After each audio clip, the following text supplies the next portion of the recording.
Good evening. Welcome to the Toronto Debating Society. Tonight is February 5th, 2013. This is a regular style debate. The resolution is China's rise provides a balance of power.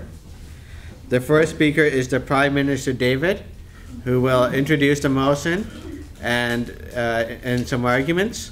Please welcome David.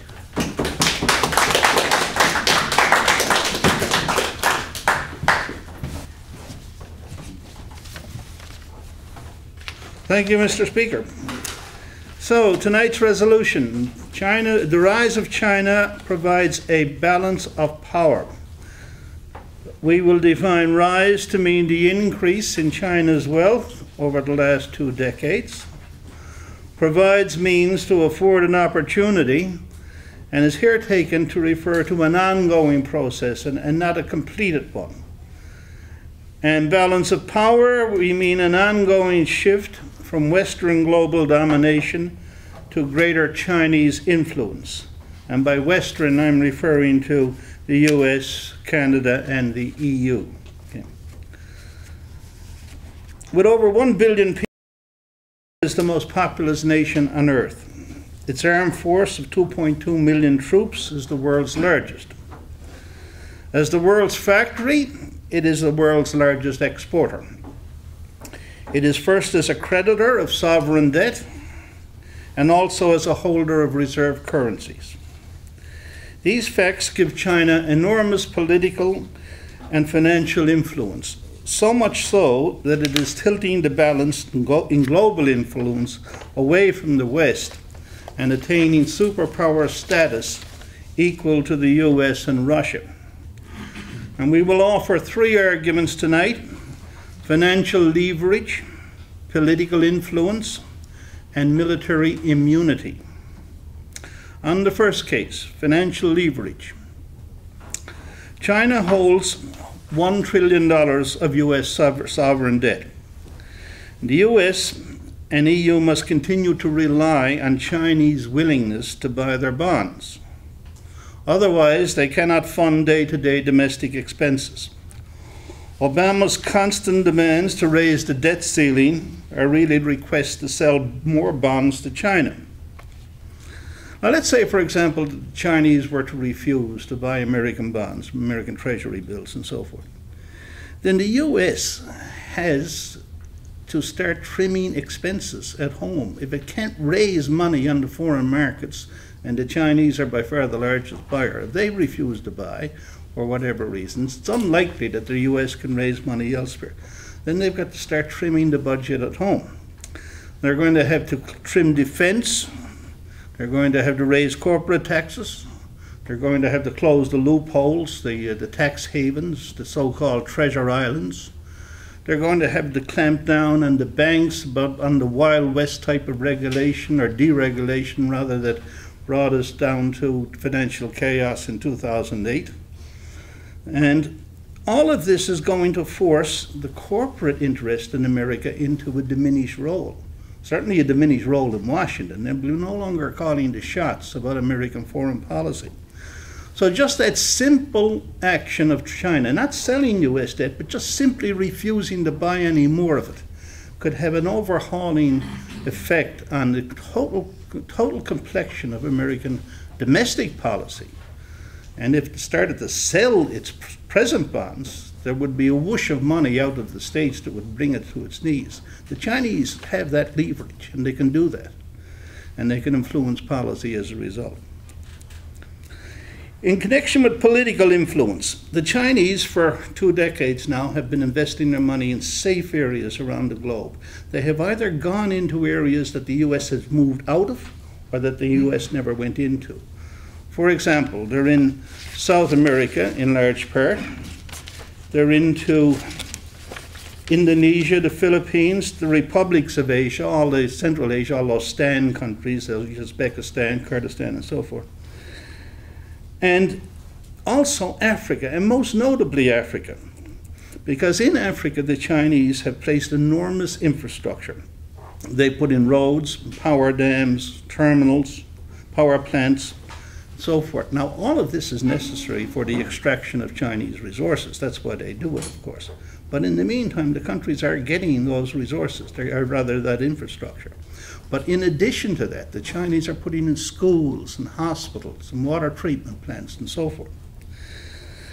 And you consider the fact that when you compare that kind of thing to the fact that these countries in the past have not been given any kind of infrastructure, they've been given loans, and they've been given loans by the IMF, by the World Bank, and always with strings attached saying that you've got to abolish your labor unions or decrease your tariffs or scrap your social programs or dismantle your environmental laws and so forth. Chinese don't make any such demands at all. They simply say, we want to put in a power plant. The power plant will be there for you when we leave. Your people will be employed, there will be jobs, and there will be royalties. Compare that to the Western approach over the last 50, 60 years. Look what they did in the Congo, for God's sake. When the West pulled out of these places, they were ravaged. So naturally enough, these governments are sympathetic to the US, to China. The oil-producing states of South America are selling lots and lots of oil to the Chinese. So as any merchant, they value the big customer. So they support the Chinese in foreign policy. The US wanted to bring Taiwan to the UN as a voting item to the UN Security Council, and it was blocked by the South American nations because they didn't want to not support their favorite customer. And even in Canada last week, Harper said, okay, this time the Chinese can buy, but it will be the last time. Well, we've heard that before. He's trying to keep his options open. In terms of military immunity, nobody is going to attack China on its own home base. Nobody is going to get into a land war with the Chinese. And nobody is going to attack Chinese installations around the globe, because that would be walking in or moving in on an independent country and destroying perfectly good infrastructure just because it's put in by a foreign power. The U.S. doesn't have the stomach for that. Obama wouldn't be tolerated, nor any Western leader moving in an imperialistic fashion on an exterior investment in a foreign country or on a home base. So for these reasons, I feel you should support the motion. Thank you very much.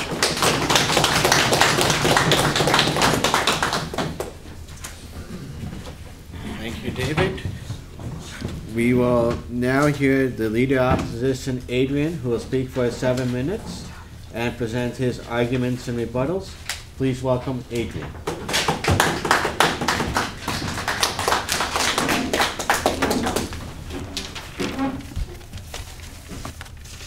Thank you very much, Mr. Speaker, ladies and gentlemen of the House. The government has put forth a motion, but the motion, ladies and gentlemen, is one really full of holes and full of assumptions and full of pie-in-the-sky dreams which aren't borne by the realities on the ground today. It's as if it is as solid and as sound as a fortune cookie, Mr. Speaker. The government gives three main arguments. One is financial leverage. The Prime Minister stood up and said that because the Chinese have $1 trillion of US government debt, that makes them have leverage over the United States so that they can't, do the things which they might want to do. The government said that they would have to raise taxes and it would affect the dollar, and that if there was a huge sell-off, then everything would sort of collapse. What the government isn't telling you, what the government has failed to notice, is the fact that the $1 trillion of debt that China has is denominated in US dollars. So if they were to do anything that would hurt the currency of the United States, that $1 trillion of paper-backed debt would be worth maybe $800 billion. Then maybe it would be worth $700 billion. And then it would be worth $500 billion. The point which the opposition is trying to make is the fact that if the Chinese do anything to hurt the United States, not only are they hurting the United States, they are also hurting the very value of the assets that they owned. They would be, in fact, shooting themselves in the foot. Furthermore, The United States does have options if they are forced to, for example, a consumption tax. A consumption tax would raise, according to the Congressional Budget Office, a national consumption tax, sort of like the GST that we have, would raise anywhere from $500 to $700 billion a year, every year. So the sky is falling doom and gloom that the government is trying to portray that China is going to be able to cause with this financial leverage is really overblown and overrated, and it's simply not credible. It is simply not credible. Furthermore, one of the second arguments that the government brought forth was political immunity, that the Chinese, by getting involved in other countries and other countries along the world, they are building up political relationships, and that they can use these political relationships to get what they want later on. However, it's interesting that the Chinese aren't necessarily huge political relationships with countries like Canada or the United States, but with small countries like Pakistan or North countries which are rogue states, or countries which have very little to offer the Chinese except for a tiny little foothold, which in the grand scheme of the world is not enough to advance a political agenda. You don't win friends in the United Nations by siding with North Korea every single time something happens in terms of their nuclear weapons. You don't win friends and gain political influence by siding with Syria, for example, when United Nations resolutions come up in order to end their civil war. You simply don't win friends and influence countries, to coin a phrase, with the rogue states and the little powers that China is assigning themselves with. And one last point which the government made, a military strength. They threw out some numbers about how the Chinese armed forces, I believe 2.2 million troops compared to 1.5 million troops that the United States has, for example. But they fail to neglect, and my partner's going to mention this in his argument, the sphere of influence. China's military influence, which is now being combated by countries like Japan, which are increasing their military spending, which is being confronted by Australia, which now has American troops stationed in Australia, which is being confronted by countries like the Philippines, which are also tying in to the United States in order to provide a counterbalance. But China's influence is primarily within the Asian sphere. It is not within a worldwide sphere, at least not militarily. Whereas, for example, the United States has special commands and special administrative military regions for every single part of the world.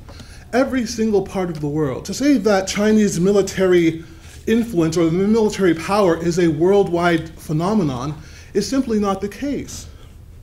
Furthermore, in terms of the ultimate arbiter of military power, nuclear weapons, China, according to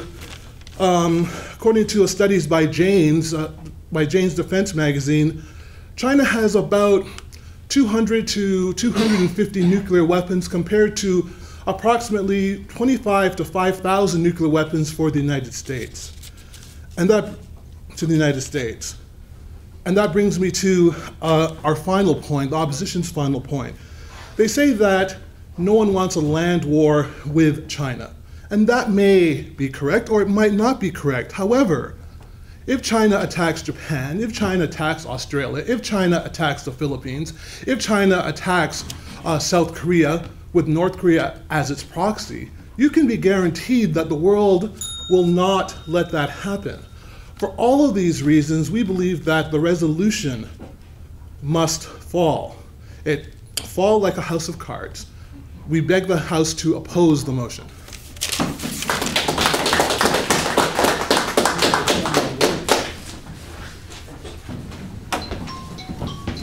Thank you, Adrian. Okay. Next is the leader, government seconder, Ms. Al, who will present some rebuttals and new arguments, and will speak for 5 minutes. Please welcome Ms. Al. Ladies and gentlemen, I just wanted to get the correct resolution wording for you in case you had forgotten it after the Leader of the Opposition spoke to us tonight.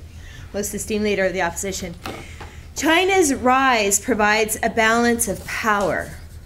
That's our argument, ladies and gentlemen. That's our point. China's rise in the world is providing a balance of power. It's a balance of power on an international level. It's not China versus the US. It's not China versus Germany. It's China, a balance of power across the world as it relates to the Western world. Canada, the US, England, Germany, Greece even, the entire EU. Let's just keep that in comparison for a little bit. China's rising. China is, by all arguments, the world's largest customer. If you have a large customer, there's an influence that they have over what you're doing. That's it. It's that simple, ladies and gentlemen. If Walmart was your customer and Walmart said, we want X amount of crates, then you figure out a way to give them X amount of crates, if it's financially viable. If it's not financially viable, perhaps you turn down the deal. It's that simple.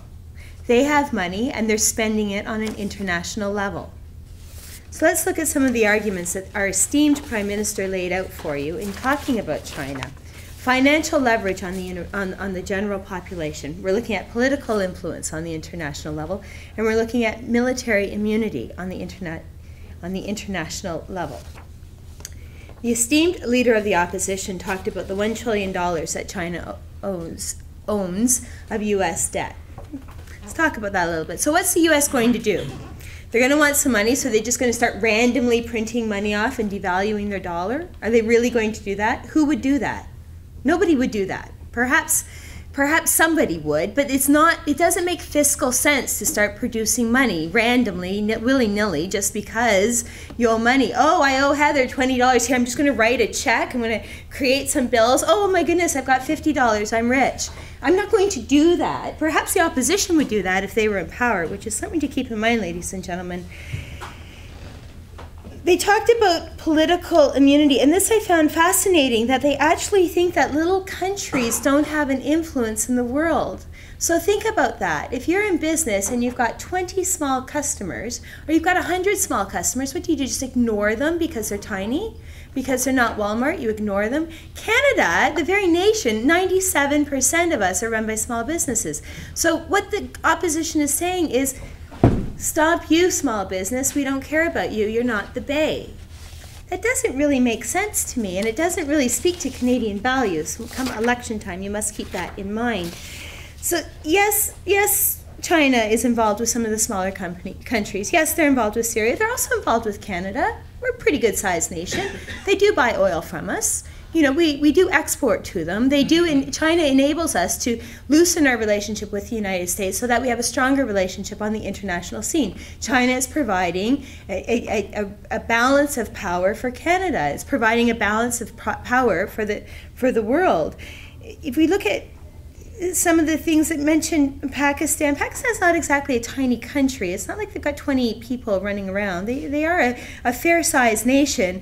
And talking about the Philippines, 7,000 islands in the Philippines. I realize there are a lot of Filipinos here in Canada, but it's still a pretty big nation with some pretty big exports. And they're the #1 exporter into Syria. So that's a pretty big number if you think about it. The military strength, 2.2 million troops. I don't think Canadians can fathom 2.2 million troops. That would be over almost 10% of our population in the military. We can't fathom a number like that.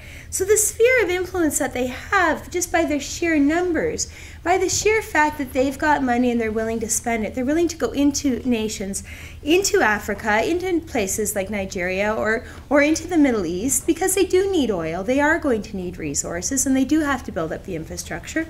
And that's their point. That's why they're powerful. They have money and they spend it. I think that the opposition has led you down a willy-nilly path. It's impossible to consider that China doesn't have any influence on the world stage.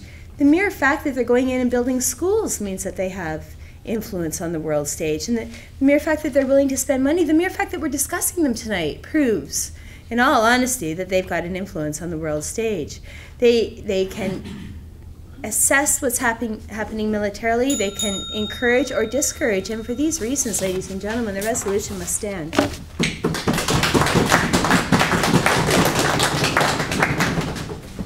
Thank you, Michelle.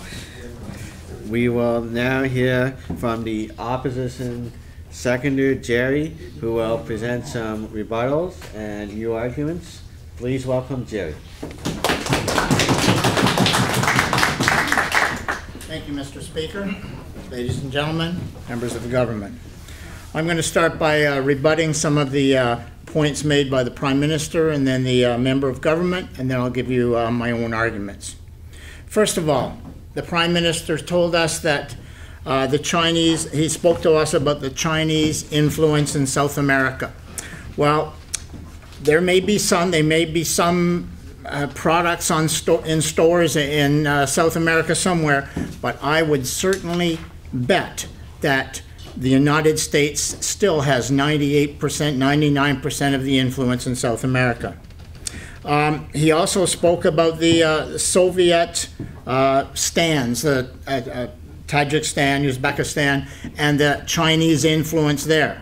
Well, from everything I've heard and seen, the Soviet people, the former Soviet people, crave U.S. music, U.S. clothing, U.S. this, U.S. that.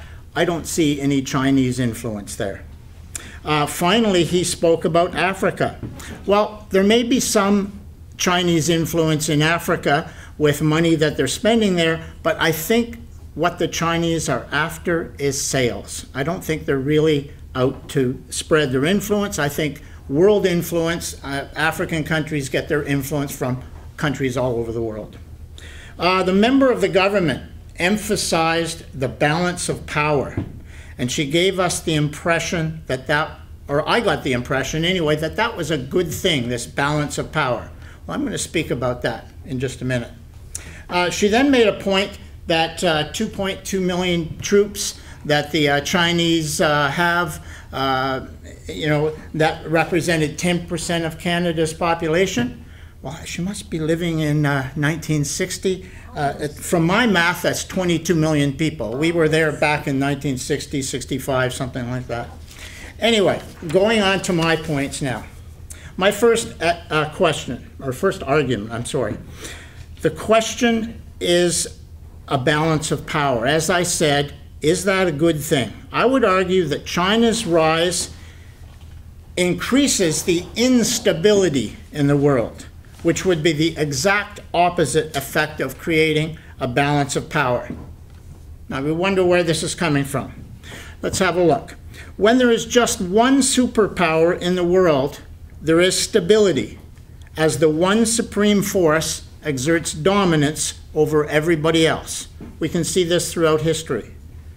If we go back a long, long way to the time of the Romans, in ancient Roman times, the Roman Empire filled the known world. They had 500, 600, 700 years of relative peace because there was one power dominating the world. Further, in the 1800s, the British Empire, after the French and Portuguese had been put down, the British basically ruled the world for the entire 19th century, right up until 1910, 1915, and the rise of the Germanys. So there was a century of peace dominated by Britain. One power, peace. Then you had Germany, the rise of Germany, and now you had a second power. Balancing, I'm not sure if you would want to call it balancing. Unbalancing, I would say. Because there was a First World War, 20 years later, Second World War. Right after that, we had the rise of the Soviet Union.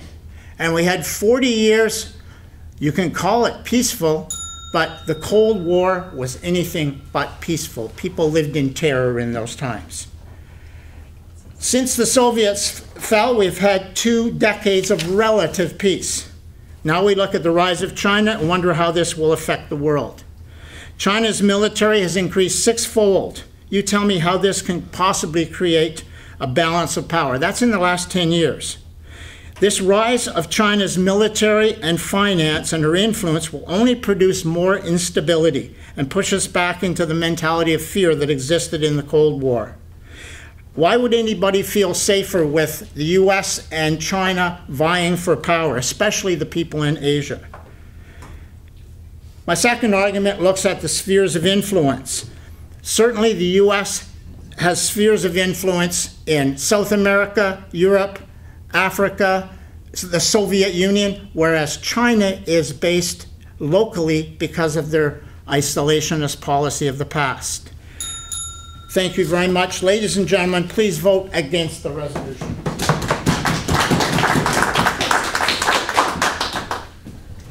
Thank you, Gerry. We will now hear summations where leaders will speak for 2 minutes and sum up their arguments.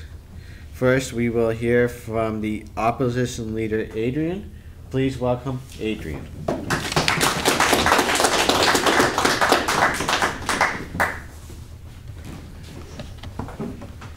Thank you very much, Mr. Speaker, ladies and gentlemen of the House. To summarize, the opposition firmly believes that the resolution must fall. The member of the opposition has said that a balance of power would lead to a general instability, both in Asia and throughout the world. And that's not necessarily a balance of power. That is an instability, that is a weakening, that is a shattering of consensus, even though it's a shattering of the consensus which has been reached due to the fact that there has only been one major superpower. The Prime Minister has given 3 arguments as to why the resolution must fail. We believe that the opposition has neutralized those 3 arguments. We have given specific arguments as to why they do not have as much financial influence as the Prime Minister would suggest. We have given specific arguments as to why they do not have as many political leverage as the government suggests because of the nature of the countries they hang out with, to coin a phrase. And we have also given specific arguments as to why, militarily speaking, there are other countries that can dominate them. You cannot have a balance of power if there are country or countries in the world which can beat you. For all of these reasons, we hope that the House opposes the resolution. Thank you very much.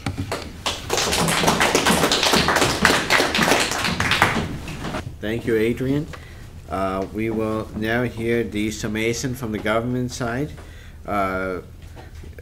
Prime Minister David will speak for 2 minutes. Please welcome David.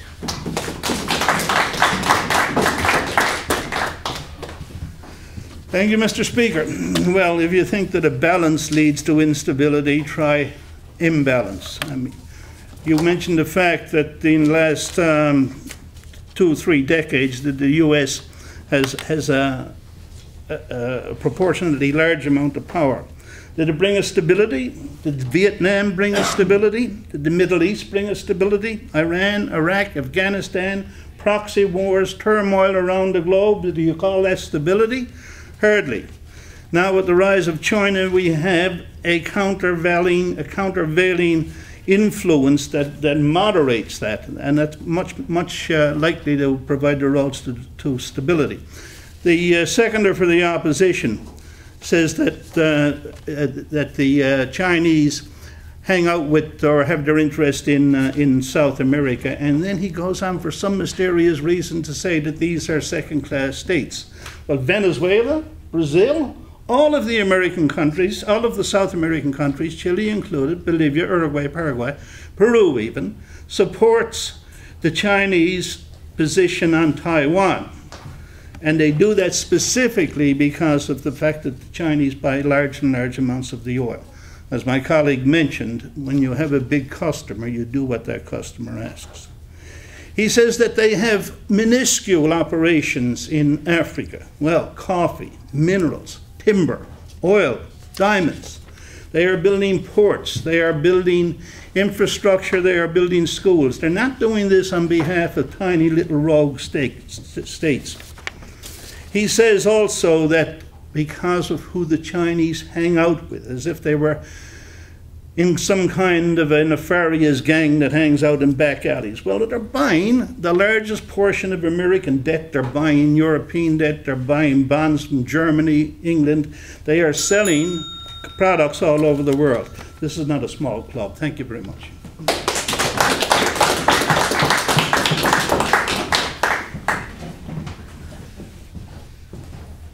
Thank you so much, David. That concludes the debate. Now we will hear from Dave, who will give his adjudication. Please welcome Dave.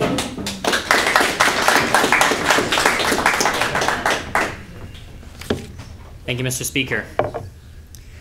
So this was a bit of a difficult debate to adjudicate, I found. I'm going to go through the different categories and speak about them. I'm going to speak about the arguments from both sides, the content, rebuttal and refutation, teamwork, followed by style and rhetoric. So the government side, we came out with David's presentation, 3 strong, clear points, which include the preamble. And actually, the preamble, which listed the people, army, manufacturing, and the holder of sovereign debt, I was almost anticipating I was going to hear 4 arguments, and then only received 3. And I thought that the final point was a little bit rushed. So the point was manufacturing was listed as part of the preamble, and then we didn't actually get to that as part of the arguments. That's just a little side note. So it came across as a little bit disconnected to me. But otherwise, the points were strong, and they were well explained and well supported. So that was a strong argument stance for the government. I'm going to talk about the opposition's rebuttal points later, because the leader of the opposition came up and clearly had some rebuttals. However, I found that there was no opposition counter-thesis being developed, and there were no new arguments posed by the leader of the opposition to support that counter-thesis. I basically heard only rebuttals from the leader of the opposition. And moving over to Michelle, back on the government side, I did get another new argument from the government side, but just the one. But that's okay. You don't have to completely have tons of new arguments. But just looking at that, the argument side is definitely being dominated by the government.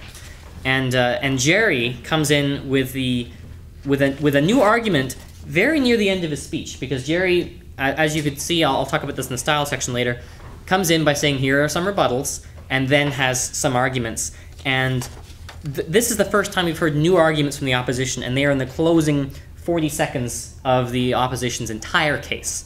So even though the arguments are relevant, and I decided they were relevant, and I was actually not quite sure about the relevance of this argument regarding the Cold War. Is the Cold War really a balance? I had a lot of difficulty determining whether or not that was really connected. So it was close, just so you know, Gerry. I wasn't quite sure if that was connected. If you'd spent more time developing that argument right from the beginning and in conjunction with your leader, then it would have been less of a toss-up of whether or not I determined that was relevant. So the ruling is in your favor, but it was close. So definitely the argument side was dominated by the government.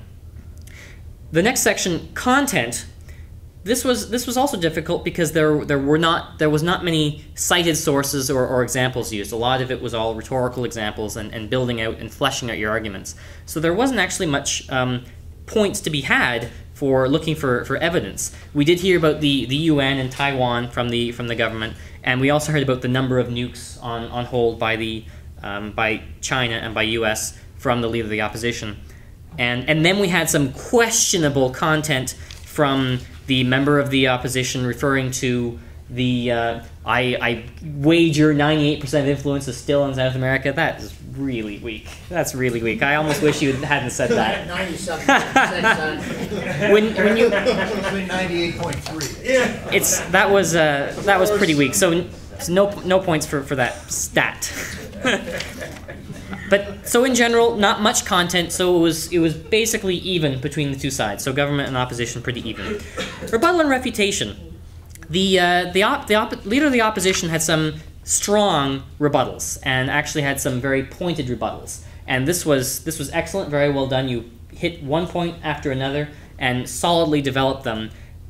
In fact, your rebuttals were so good they hurt your own development of your own arguments. So that's where your points went. So here they are. You found them there in your rebuttal and refutation, talking about building the relationships of tiny rogue nations, which is directly in line with the political influence brought up by the Prime Minister.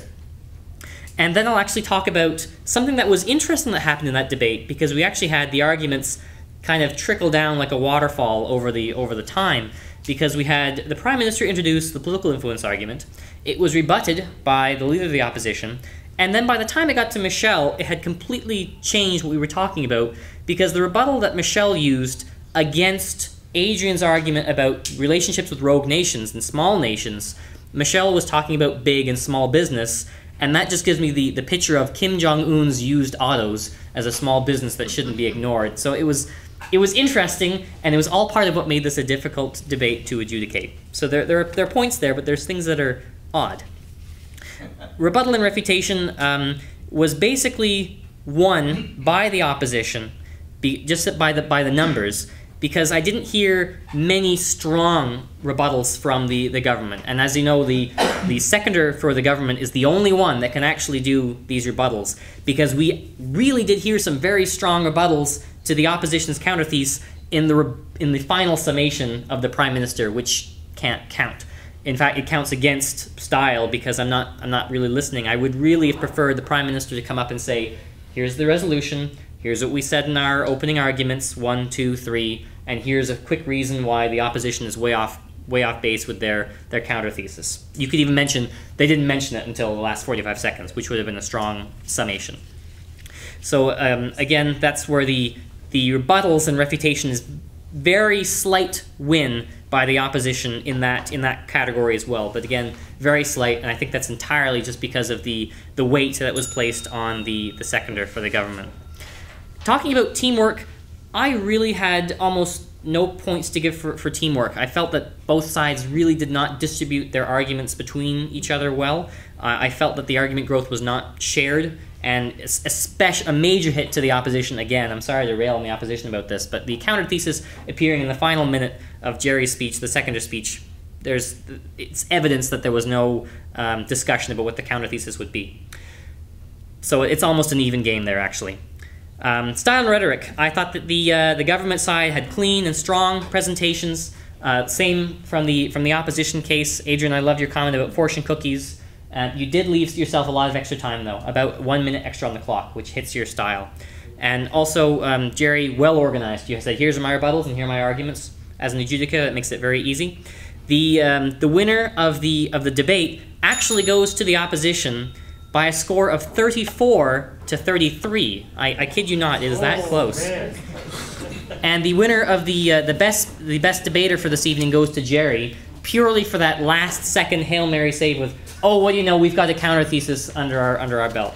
So if I could see the leader of the opposition for the Adjudicator's Cup.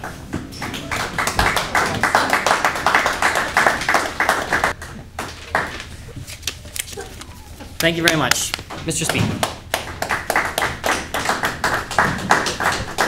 Thank you, Dave. The vote was in favor of the government, 12-0. Yeah, I declare the motion defeated. Okay. I will now present the award to the Prime Minister, David.